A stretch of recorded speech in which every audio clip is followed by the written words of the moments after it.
কোরআন মুখস্থ করো, তোমরা আরবি পড়ো, কোরআনও মুখস্থ করো না, এটাও ভুল। তোমরা আরবি মুখস্থ করো, আরবির অর্থ জানো না।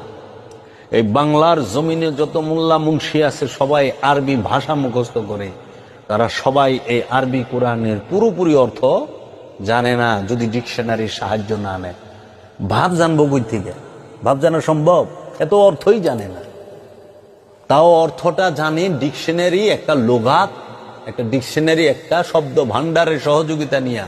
কোরআন বুঝবেন কই থেকে? এরা কোরআনের পাখি হইব কই থেকে? এরা আরবি ভাষা মুখস্থ করার পাখি। আরবির পাখি হইতে পারে, আরবের পাখি হইতে পারে, আরবি ভাষার পাখি হইতে পারে। কোরআনের পাখিকে শাহজালাল, কোরআনের পাখিকে শাহপারান, কোরআনের পাখিকে এই আল্লাহর কামেলুলিরা, বাবা খান জাহানান। কোরআনের পাখি হচ্ছে ওলিয়ে কামেলরা, জিন্দা ওলিরা, যারা কামেল মোকাম্মেল আল্লাহর ওলি। বাবা শাহজালাল, শাহপরান, সুলতান নাসিরউদ্দিন সিপাহসালা, বাবা গাদা হাসান, বাবা ফতে আলী ওয়াইসি, বাবা সুরেশ্বরী, ওইদিকে বাবা খাজা মাইনুদ্দিন চিশতি আজমিরি, সবাই কোরআন জানে তারা। আপনারা আরবি ভাষা মুখস্থ করছেন, আরবি ভাষা জানেন, তাও অর্থ বুঝেন না, অর্থ জানেন না। অর্থ জানলে আপনাকে হাল ভিন্ন হইতো।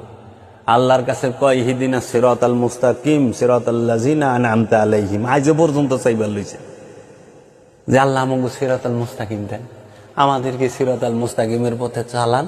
আর আল্লাহ নিজে কইছে, হে আমার হাবিব আপনি সিরাতাল মুস্তাকিম। তাহলে মোল্লা আর রসুল মানুষ এক সমান হয় কেমনে? একরকম হয় কেমনে? আমাদের মতো মানুষ হয় কেমনে রসুল? আয়াত দেখায়, কুলিন্না মাআনা বাশারুম মিসলুকুম, সূরা কাহাফের শেষ আয়াত। কুলিন্না মাআনা বাশারুম মিসলুকুম, নবী বলছে আমি তোমাদের মতো মানুষ। এই যে বাটপারিটা করে, নবী বলছে আমি কি তোমাদের মতো মানুষ? প্রশ্ন করছে আমি কি? কুল, বলে দিন, ইন্না, নিশ্চয়ই আমরা। ইন্নি কয় নাই, ইন্না কইছে, নিশ্চয়ই আমরা। মা কি? প্রশ্ন বলো। বাশারুম, চামড়াধারী, মিসলেকুম, তোমাদের মতো। আমরা কি তোমাদের মতো চামড়াধারী? কইছে বাশার মানে চামড়া, ইনসান মানে মানুষ, নাস মানে মানুষ, নফস মানে প্রাণ, বুঝছেন? এর লেগে আদমের সাথে যতটি আয়াত আইছে সব বাশার উল্লেখ হইছে। রুহের সাথে যতটি শব্দ আইছে, যে রূপ ধরছে যখন আকারে আসছে তখন বাশার আইছে, ইনসান আয় না। এইটাই কোরআনের রহস্য। কে বুঝাইব? এই গরুর রাখালেরা ওখানে মৌলবী হইছে, ওয়াজ করে, যা মন চায় তাই। আরে যে ইসলাম রে জিন্দা রাখছে, মক্কার কাফের গো আর ইমানদার গো এক পাতিলে রাইন দেয়া মাখাদিজা খাওয়াইছে।